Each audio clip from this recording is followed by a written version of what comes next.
안녕하세요. 한의사 윤소영입니다. 오늘은 내가 사는 피부라는 기묘한 느낌의 영화 한 편을 소개해드리려고 합니다. 남자를 거세한다라는 것은 남성 중심의 사회에서 가장 이상적인 인간인 남자로서 기능할 수 있는 인격의 상실이며 또 크나큰 모욕이죠. 여기서 멈췄으면 좋았으련만 거세당한 그에게 질이라는 여성의 성기를 달아주는 순간 그에게는 역설적으로 힘이 생기고 맙니다. 여성의 매혹이라는 힘이 말이죠. 사실 남자가 여자, 나아가서 이상형의 여자를 빚어내는 것은 예전부터 흔히 쓰여온 클리셰이기 때문에 신으로서 기능하는 한 남자의 여성, 피조물 탄생기, 그 이상도 이하도 아니라는 생각이 드실지도 모르지만 차이점은 여기서 발생됩니다. 무에서 유를 창조해낸 것이 아닌 남자라는 진료를 가지고 여성을 빚어내고자 한다는 사실 때문이죠. 대상이 되는 객체는 필연적으로 자신의 정체성에 대한 문제를 가지게 되고 창조자로서의 주체는 그를 여성으로 재탄생시킨 자기 자신의 그 선택 때문에 어디까지가 복수이고 또 어디서부터가 욕망인지 알 수 없는 모호한 애증의 관계에 빠져버리게 됩니다. 복수를 위해 남성성을 제거했으나 다시 그에게 여성성을 부여해 줌으로써 복수하는 주체로서 주도권을 잃어버리게 된 한 남자. 그리고 자신의 원죄에 의해 남자로서도 또 여자로서도 완전하지 못한 정체성으로 혼란을 겪고 있는 한 남자의 이야기. 지금부터 들려드리도록 하겠습니다. 먼저 이름은 이 영화에서 그들의 운명을 암시하는 표식이기 때문에 등장 인물들 이름의 상징성과 성격 분석 먼저 시작하도록 하겠습니다. 첫 번째로는 성형외과 전문의인 로베르트 레드가드입니다. 빛나는 명성, 영광스러운 광채를 의미하는 독일어 고어에서 유래한 로베르트는 사회적으로 성공한 주인공의 지위를 상징합니다. 그의 성인 레드가드는 첫째로 울타리가 쳐진 요새와 같은 장소를 의미하는 가드, 둘째로 정원사를 의미하는 가드너, 세 번째로 보호자를 의미하는 가드, 이 세 가지의 의미를 모두 포함하고 있습니다. 또 6년간 자신의 딸을 자살로 이끈 비센테를 감금하고 베라로 바꾸는 성전환 수술을 진행하고 베라를 세상에서 감금하고 고립시키는 은폐와 구속을 진행하는 사람인 동시에 그의 작업의 꽃과 과실이라고 할 수 있는 새로 태어난 베라가 회복하고 세상에 물들지 않게 보호해주는 자였다라는 점에서 이중적인 역할을 지니고 있는 인물이라고 말할 수 있습니다.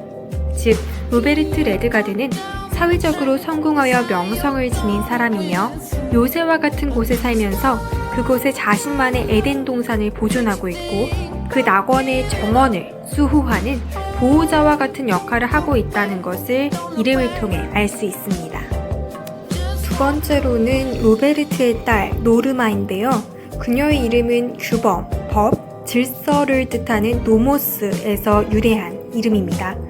사회적 명성과 성공, 즉 사회적 지위나 규범을 상징하는 아버지 로베르트와 그것으로부터의 위반과 일탈을 즐기는 자유분방한 엄마, 즉 본능을 상징하는 엄마 사이에서 태어난 이 딸 노르마가 그 둘의 불일치로 인해 필연적으로 정서 불안과 신경쇠약을 겪는 것은 이상한 일이 아니겠죠. 규범, 법, 질서, 또 정상적인 것은 또 사회적 강제와 당위적 명령은 인간의 자발적인 본성이 아니기 때문에 또 사회적 척도에 의한 강제일 뿐이기 때문에 그것에 복종할 때조차 늘 불안정한 동요와 망설임을 수반한다라는 것을 보여주죠.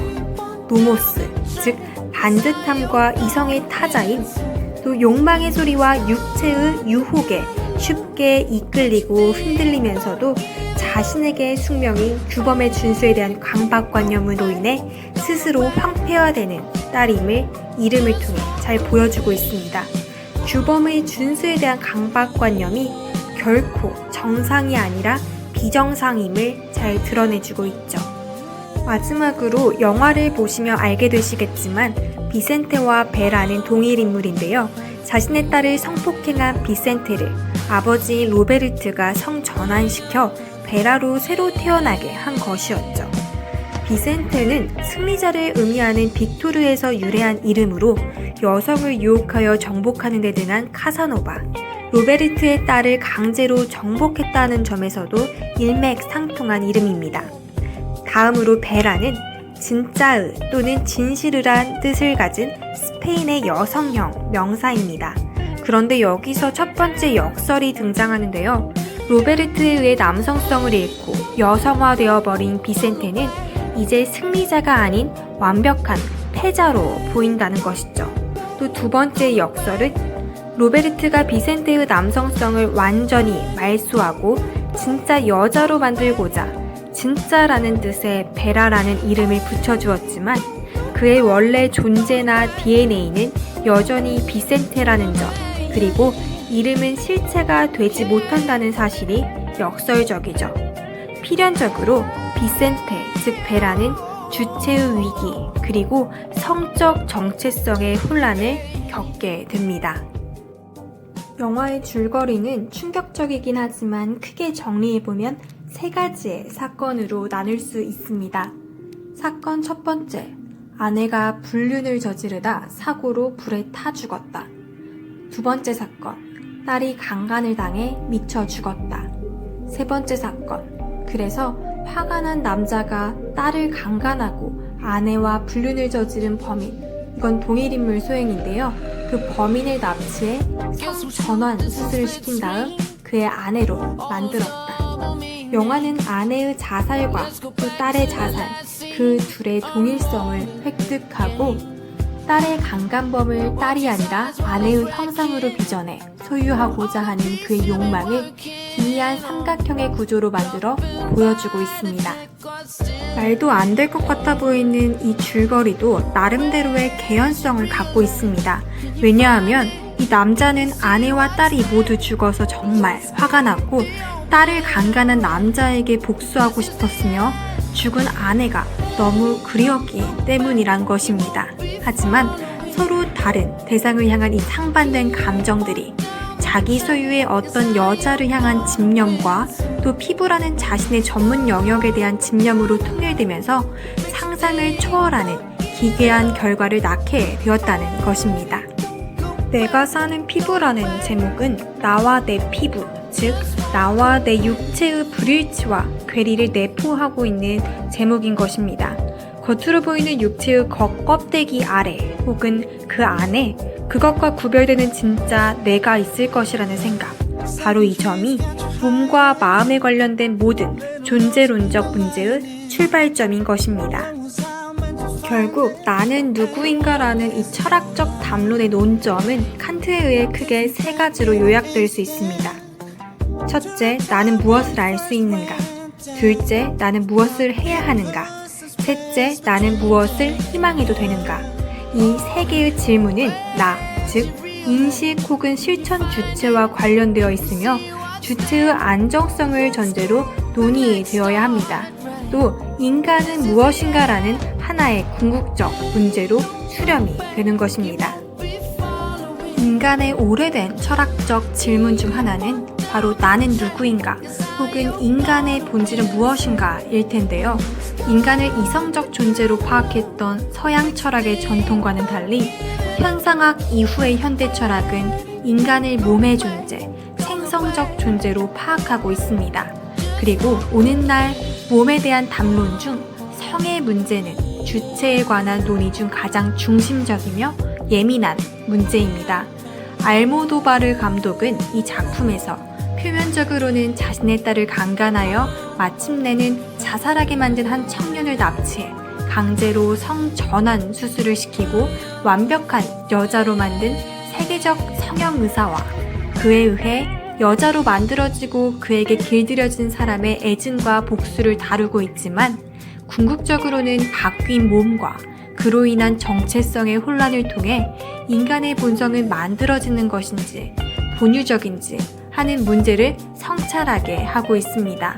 이 영화에서 주인공은 자발적 트랜스젠더의 경우와는 달리 사적인 복수의 한 형태로서 강제로 성전환 수술을 받아 자기 의지에 반해 여성의 몸을 가지게 되지만 바뀐 몸과 바뀐 현실을 쉽게 받아들이지 못하는 인물이죠.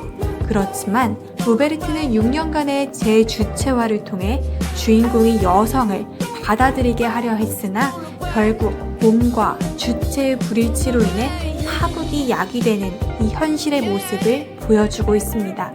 감독 알모도바르는 자신의 특유의 모티프 중 하나인 성적 정체성의 문제를 통해 나는 누구인가, 인간이 자기 자신에 대해 가지는 의식은 몸에서 비롯되는가, 또 만약 몸에 큰 변화가 생기면 인간의 의식은 이 변화를 받아들이고 순응해야 하는지 아니면 그 변화와 끊임없이 다퉈야 하는지 등과 같은 철학적 질문에 접근하고 있습니다. 결국 감독이 비센테와 베라라는 극단적인 상황 설정을 통해 궁극적으로 말하고 있는 것은 인간의 성적 자기의식은 남자나 여자라는 단 하나의 성적인 정체성에 국한되지 않고 때로는 남성으로 또 때로는 여성으로 살고 싶어하는 안드로즘, 즉 남성과 여성이 한 몸에 혼재하는 포괄적인 젠더도 있을 수 있다라는 점입니다.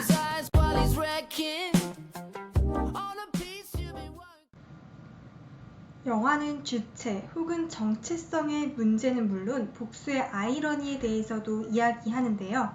복수는 상대를 없애고 나를 구하는 방법인 듯 보이지만 상대방을 없애기 위해 나를 잃어버리는 과정이기도 하죠. 복수를 한다라는 것은 복수의 대상을 향해 일생을 투자해야만 하는 것이기에 상대방이 무엇을 하는지 보아야만 하고 상대방을 이기기 위해 그의 사고방식을 이해하려 노력해야 하며 마침내는 상대방의 삶 속으로 들어가야만 한다는 것인데요. 아이러니하게도 이 복수를 실행하기 위해서는 내가 아닌 상대방의 삶을 살아가는 과정이 수반되어야만 한다는 이 기이함은 자아와 타자 간의 구분을 무너뜨리고 맙니다. 또한 영화의 제목 내가 사는 피부의 스페인어 원제를 보면 살다, 거주하다 라는 이 동사를 사용할 때 대상을 필요로 하는 타동사를 사용했다라는 점이 좀 특징적인데요. 우리는 피부와 분리되어서 그 피부 안에 사는 것이 아니며 피부는 우리 존재에게 필수 불가결한 요소로 피부와 분리되어서는 존재 자체가 불가능하기에 피부를 사는 것이란 말이 더 정확하겠죠. 우리가 산다라는 것은 몸으로 사는 것이고 우리가 의미 있는 무엇인가를 한다라는 것은 몸으로 의미를 만들어내는 것이기에 우리는 몸으로서 삶을 영위하고 사회적인 의미를 재현해내는 몸과 분리되어 존재할 수 없는 타동사적인 삶을 충분히 살아가고 있음에도 영혼이나 마음, 의식, 자아, 또 주체 등으로 불릴 수 있는 우리들의 어떤 정신적인 능력이 육체와 떨어져서 독립적으로 존재한다고 생각하곤 하죠. 사회적으로는 나와 타자 간 구분의 어려움을, 또 개인적으로는 정신과 육체의 구분의 어려움을 이야기함으로써 과연 나란 또 인간은 누구이며 무엇인가 라는 이 답이 없는 질문에 대해 생각해보게 하는 영화가 아니었나 하는 생각이 듭니다. 지금까지 들어주셔서 감사합니다.